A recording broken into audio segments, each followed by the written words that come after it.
avec le courant comme ça commence. Essaie un peu de parler à haute voix. Ok, c'est ce que j'ai dit. J'avais fait la capture de ce que j'étais en train de faire parce que comme le courant commençait à bouger, quand la lumière bouge un peu, je savais que bientôt la capture, donc j'étais obligé de faire la capture. Donc, voilà un peu les devoirs dans la gestion du parc automobile. Donc, l'élément déclencheur. Double-clic pour que je voie.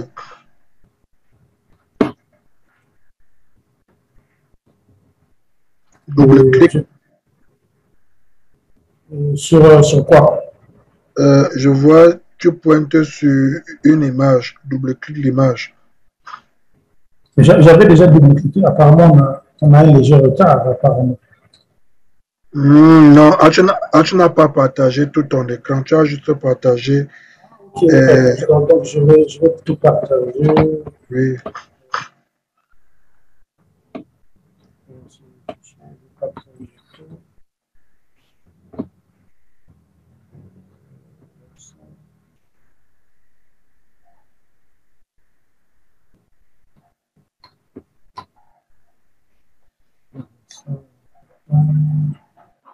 Là, c'est bon?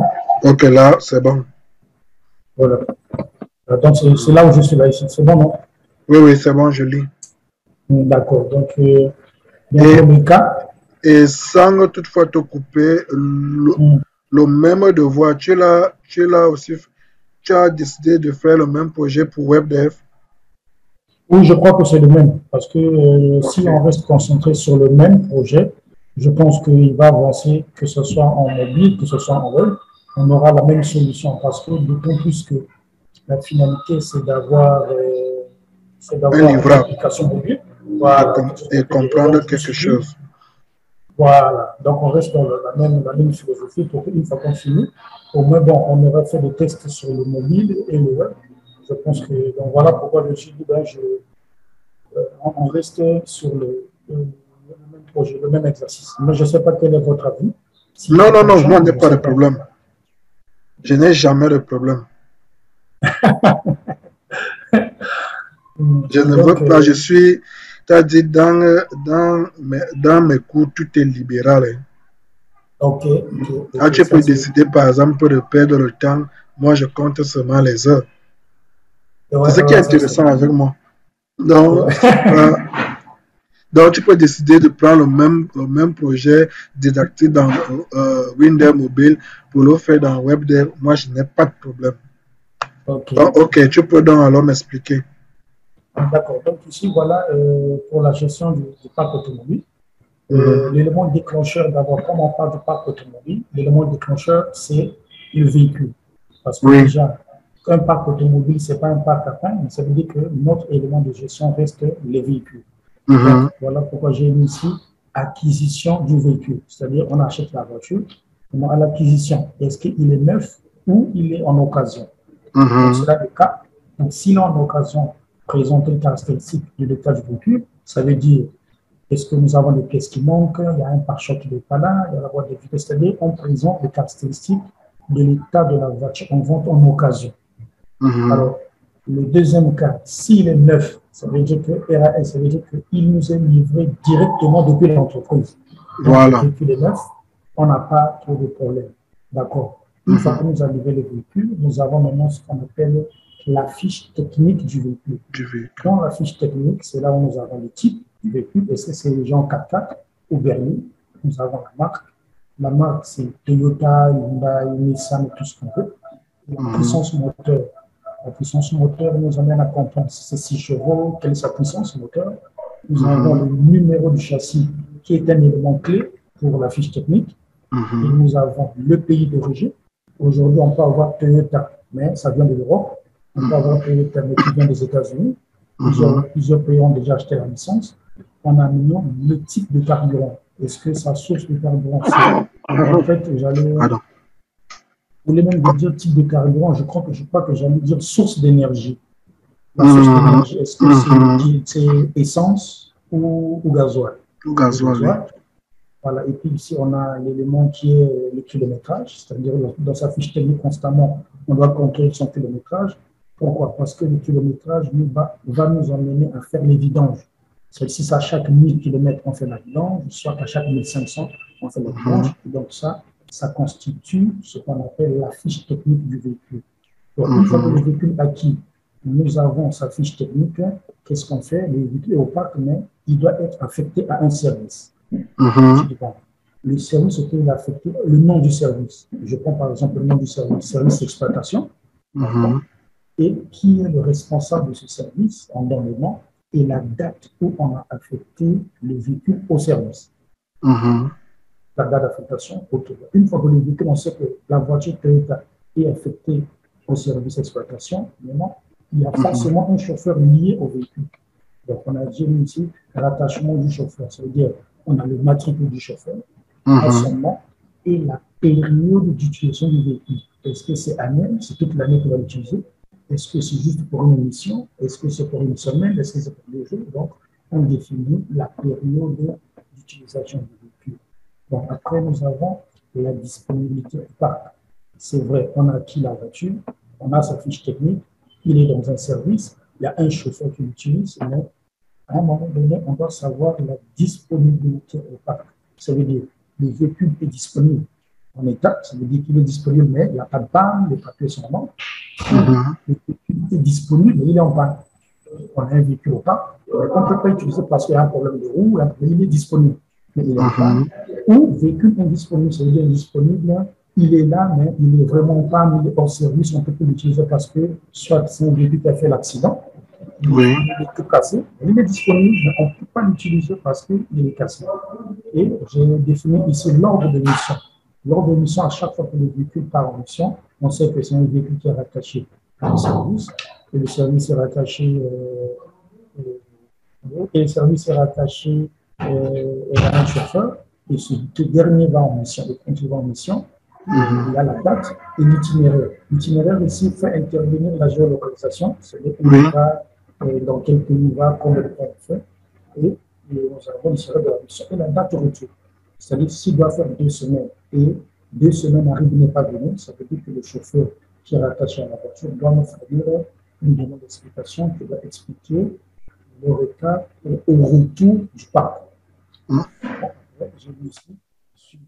C'est la suite de suivi géographique, ça veut dire que la géolocalisation, et je pense qu'en termes de le contrôle du poids, si le véhicule est fait pour transporter les gens, le chauffeur sur le chemin, il fait ses business, il prend le sac de manioc, de bananes. Sur la géolocalisation, on va savoir pendant le poids qu'il est en train de transporter, parce qu'une voiture qui transporte plus de poids consomme plus son carburant. Donc, si la société a dit que la voiture a besoin de 100 litres, et moi je transporte plus de poids, ça veut dire que je ne ferai pas ma mission, je serai à bord de carburant. Donc je pense que sur la géolocalisation, il nous faut gérer aussi le contrôle du poids, ça nous permet d'économiser en consommation de carburant. Et ça permet de contrôler. Et donc voilà ce que j'ai pu faire en matière de parc automobile. Ok.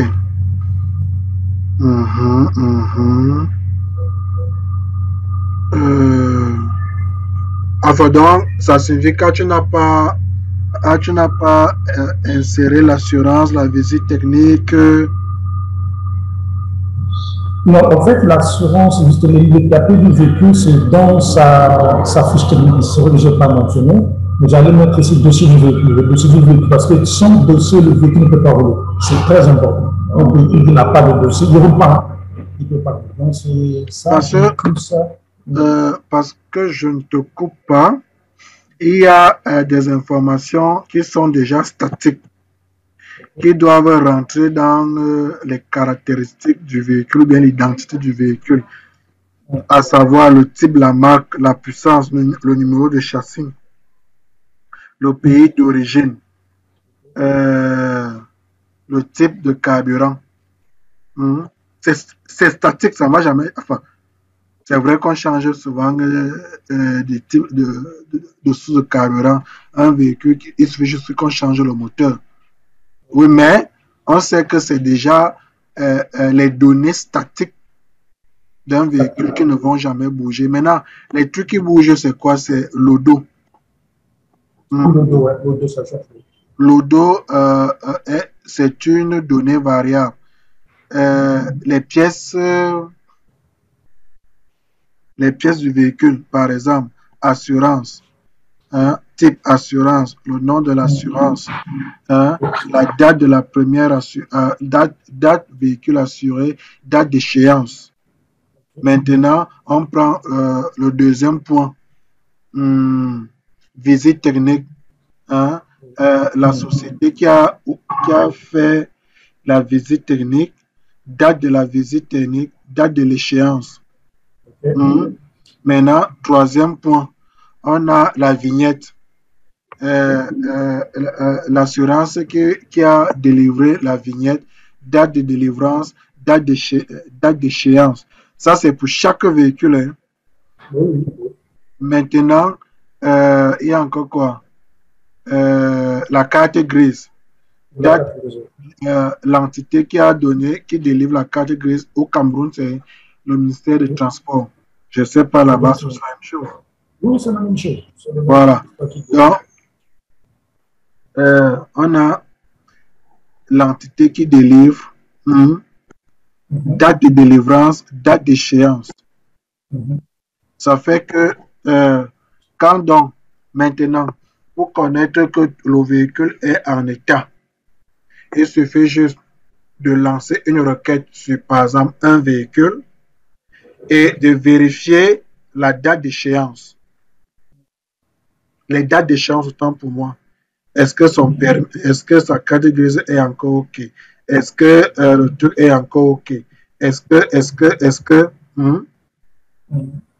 dès que tout ça est OK, voilà donc comment. Parce que là-bas, on n'a plus rien à saisir, c'est juste une requête. Donc, voilà un peu comment, soit tu fais une requête, on peut décider de faire une requête, hein, pour une période. On dit de temps à temps, voici ce qui se passe. De temps à temps, voici donc, en fait, à partir, et comment donc on peut faire la requête?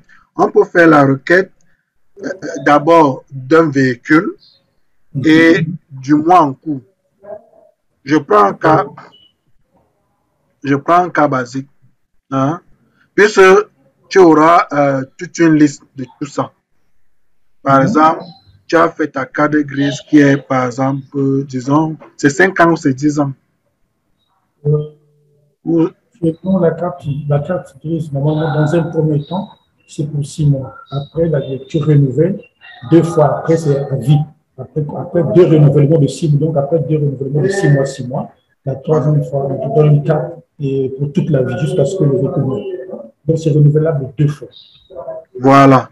Tu vois donc que quand donc tu lances ta requête à ce niveau, tu vas juste récupérer quoi, côté date d'échéance, tu récupères juste le mois, hein, et l'année.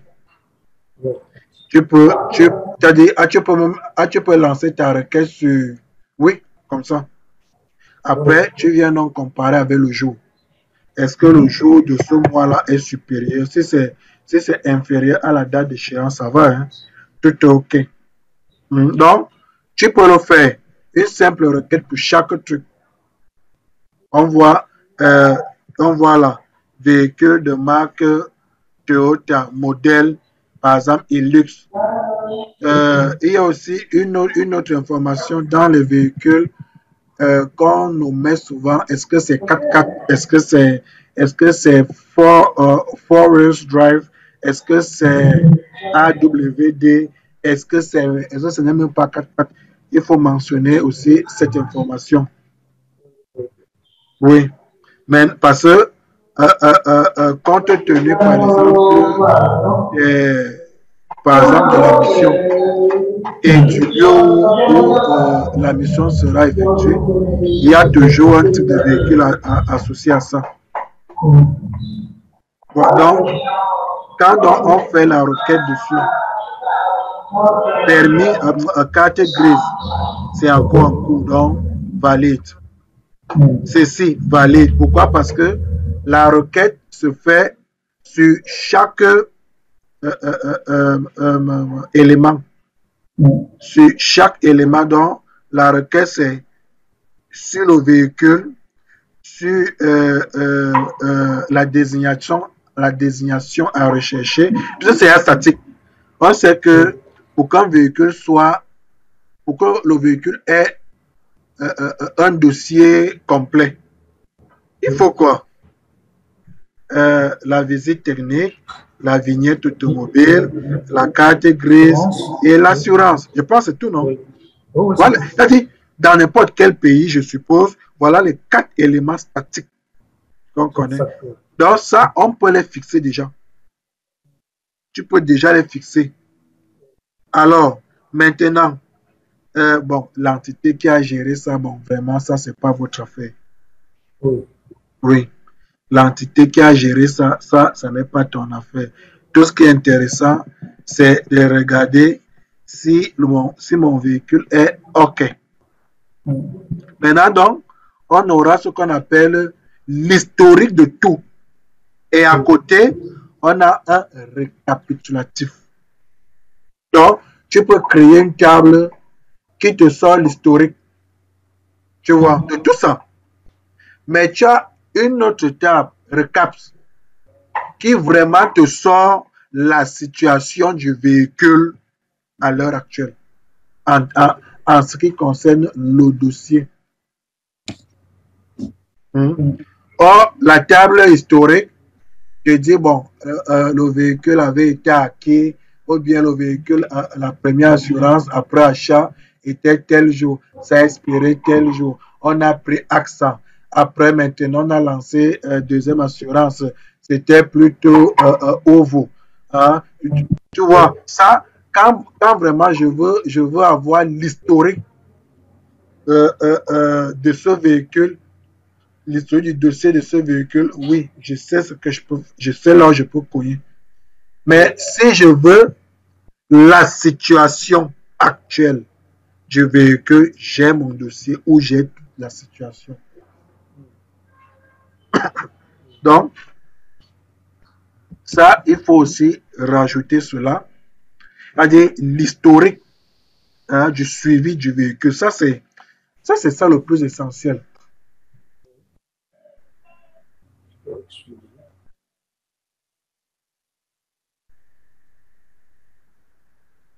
Justement, j'ai une question, par exemple, pour la recherche.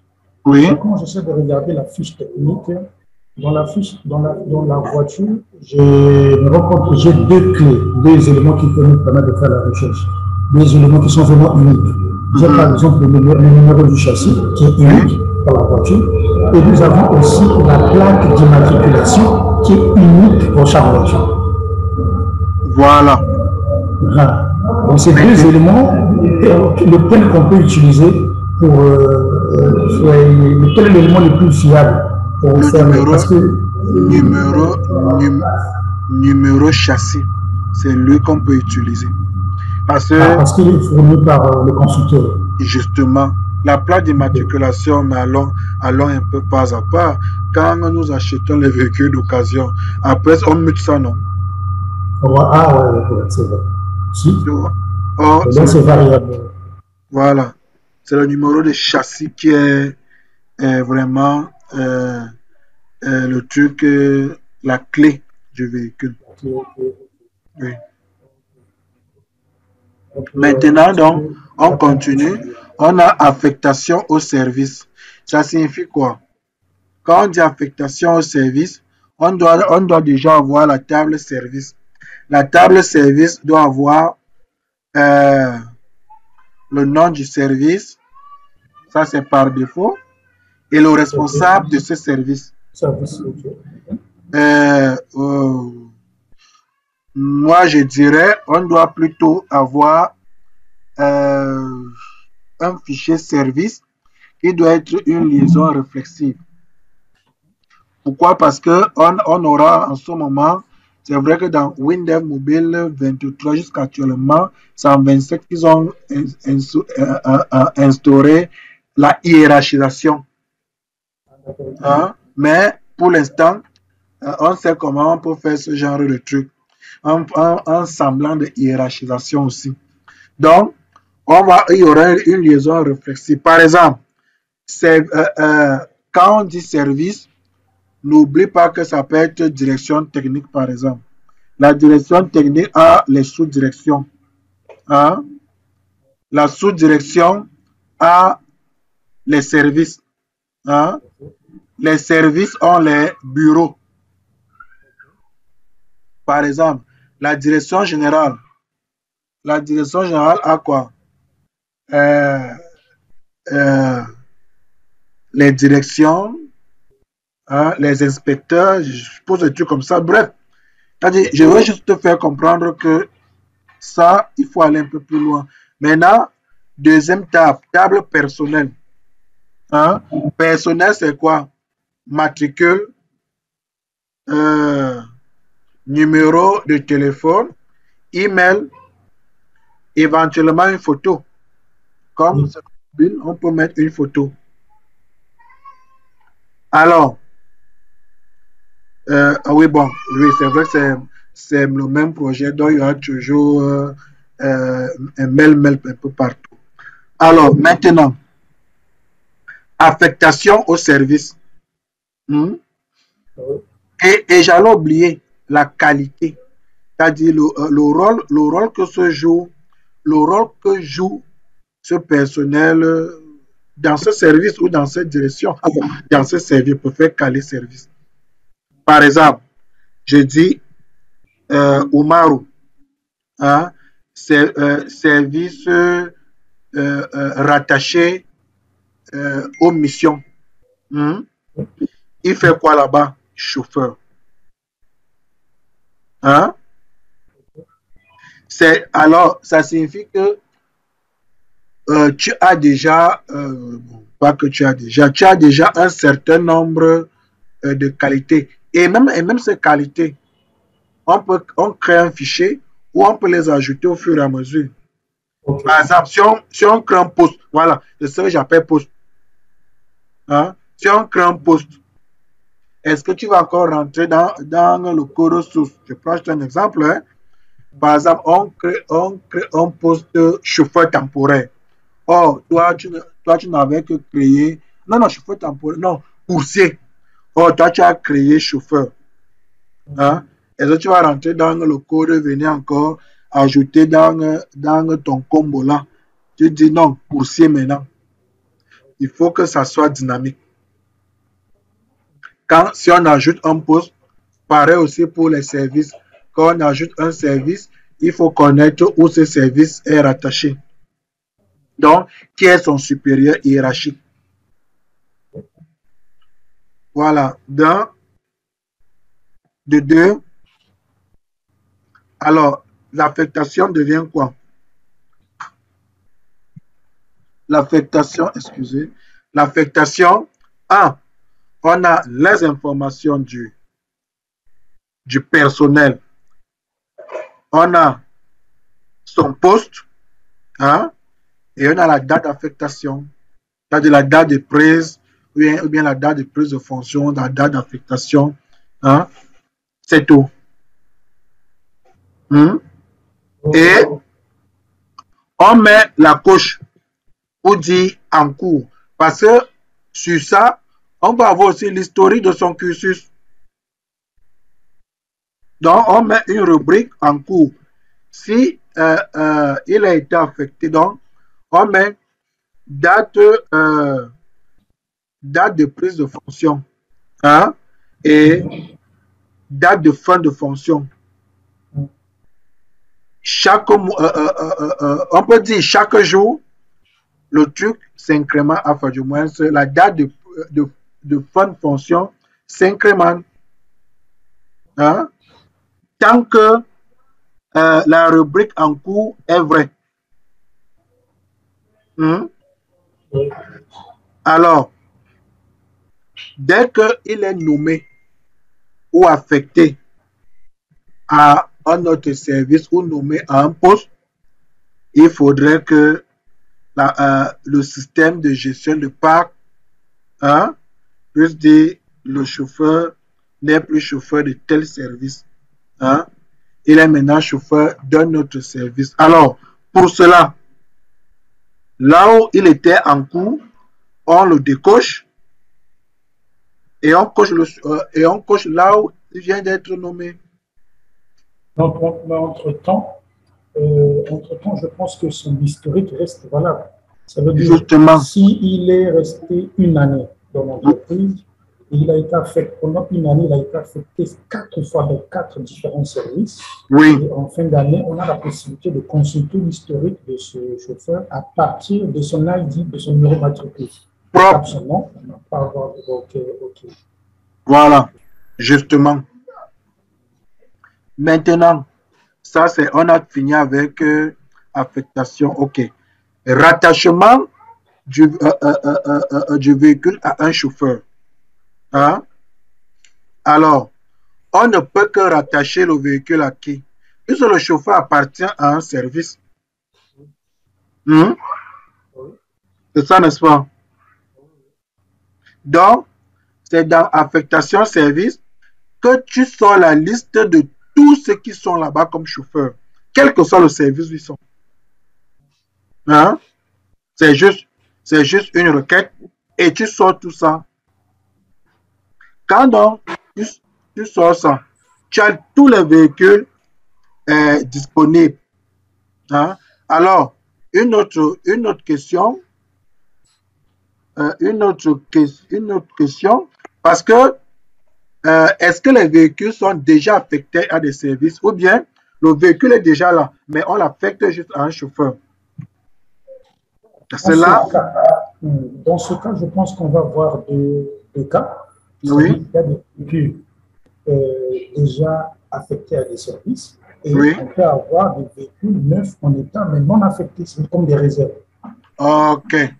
Voilà. Okay. Donc, on a 10 voitures, 8 voitures sont déjà affectées aux différents services, mais 2 voitures, c'est au cas où, par exemple, la voiture qui est dans le service d'exploitation, qui est partie, est en bon pas.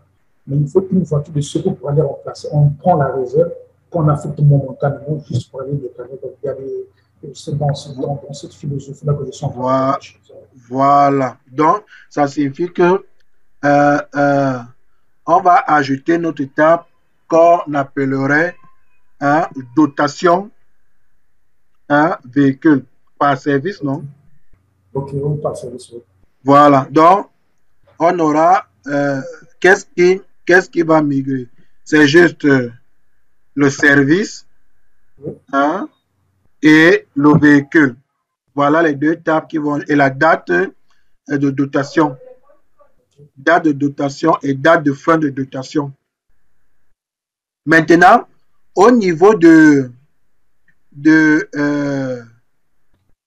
la fiche véhicule, on mettra une rubrique qui nous permettra d'indiquer du genre véhicule affecté, véhicule non affecté. Donc, quand tu affiches la liste de tes véhicules, tu vois déjà les véhicules affectés. Quand tu cliques, tu vois que c'est affecté à tel service. Et si tu cliques sur le service, tu connais le responsable de ce service. Tu n'as pas besoin de connaître qui est le chauffeur là-bas. Ça signifie que le véhicule, non, pas que tu n'as pas besoin, puisque tu veux aussi contrôler. Oui, mais tu sais que le véhicule est affecté à tel service. Ça, c'est dans un premier. Alors, dès que on le fait, là où tu dis rattachement du chauffeur au véhicule, j'appellerais ça mission. Hein? Mission.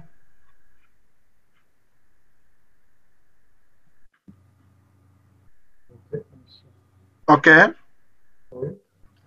Dans mission, qui va en mission?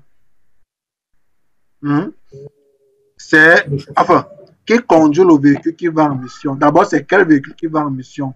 Est-ce que ce véhicule qui va en mission est déjà affecté à un service? Hein? Tu vois un peu? Eh bien, déjà, même là, la logique, c'est quoi? La logique, c'est qu'avant qu'il y ait ordre de mission, il faut qu'on ait déjà un véhicule dans le parc affecté à un service qui a un chauffeur, et une fois ces conditions réunies, ce véhicule peut être envoyé en mission. Parce que c'est le chauffeur qui est dans un service qui va en mission à travers le véhicule qu'on affecte au service. Ah, ok. Ok, mais aussi, il faut aussi penser à cette éventualité. Okay, ouais. Le service, par exemple, de maintenance doit aller en mission et n'a pas de véhicule. Mais ils ont des chauffeurs dans ce service. À ce moment-là, dans ce cas, le service maintenance qui va en mission, Oui. il n'y a pas de véhicule. Oui. À ce moment, on fait intervenir on appelle la dotation, les véhicules en réserve qui sont là, parce qu'ils n'ont pas de véhicule.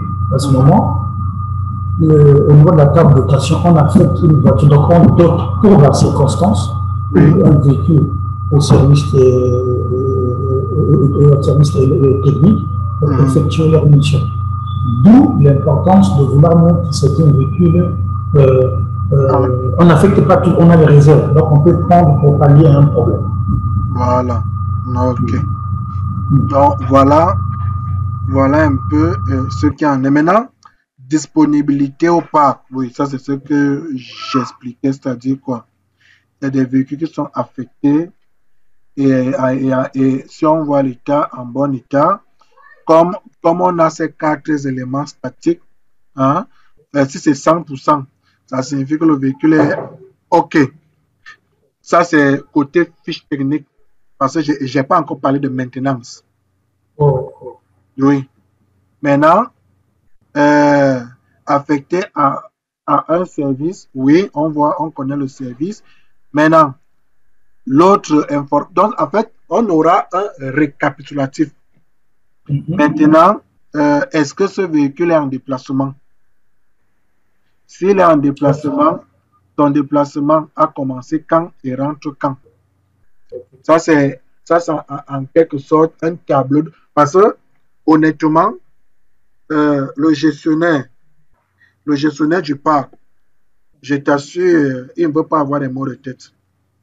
C'est-à-dire, il a son application desktop qui est là, ou web, où il a juste sa liste. Il a un tableau qui est là. Il sait que le véhicule s'il vient d'aller en mission parce que le truc est quitté, par exemple, du vert au rouge, pour dire que c'est occupé. Hein, il a les petits indicateurs. S'il vient cliquer sur l'indicateur, automatiquement, il a les informations. Quelle information il peut l'avoir. Hein? C'est-à-dire un menu contextuel, il a tout ce qu'il veut. Ça, c'est. Donc, tout sera au niveau du tableau de bord. Je vois tout au niveau du tableau de bord. Tel véhicule est en mission. Il voit bien. Le véhicule, s'il est en mission, alors, il est en mission, mais qui est le chauffeur? C'est MK Service qui va en mission. OK, il clique donc sur la partie occupation. Il voit effectivement que c'est le véhicule tant du service, tant le chauffeur, tant. Hein, et qui va en mission, peut-être c'est tel personnel qui va en mission.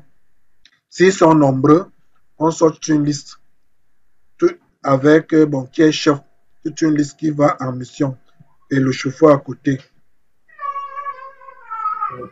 Donc, alors, c'est en bas que tu as mis OM, oui, on peut le faire. Maintenant, suivi géographique, ou bien j'appellerais ça géolocalisation. Ouais, géolocalisation. La géolocalisation, tu as mis contrôle du poids transporté. Comment vous allez contrôler le poids transporté en mettant les capteurs? Oui. Ça va? À mon avis, je ne sais pas s'il y a chez nous ici, il y a une société. Non, il y a les capteurs. Voilà, la géolocalisation, mais qui contrôle le poids, la consommation carburant. Ouais. Justement. Je sais qu'il y a les capteurs pour contrôler la vitesse, pour contrôler le poids, pour contrôler le carburant, et aussi les capteurs pour prévenir le choc. C'est-à-dire si le choc est violent, le responsable du parc est au courant. Oui, je sais. Parce que j'ai eu encadré mes étudiants, ils développaient un truc pareil. Bon, c'était juste à titre laboratoire. Ils utilisaient Arduino pour faire ça. Or, je sais que Arduino, c'est juste pour les démos. Pour faire un truc réel, on peut s'en passer de Arduino. Enfin, je sais, il y a déjà des capteurs qui ont déjà leur SDK qu'on peut intégrer. C'est avec ça donc que tu peux suivre l'itinéraire même. Puisque le capteur est dans le véhicule. Donc, voilà un peu l'exercice corrigé pour WebDev que nous avons, qui nous a aussi amené à améliorer pour Windev Mobile. S'il te plaît, donne-moi quelques minutes là. Je vais voir pourquoi il pleut. Donc, quand je vais revenir, on va lancer directement dans Windows Mobile la modélisation. OK? Ok, ça marche. Okay, à tout à l'heure. Dans le temps pour moi, je vais essayer de libérer le disque, ouais, parce qu'apparemment, le disque rouge, je libère tout ça pour qu'il soit un peu disponible. Et puis, je pense qu'il faut peut-être reprendre le téléchargement afin que tout marche. Parce que là, comme ça peut. OK, à tout à l'heure. À tout à l'heure.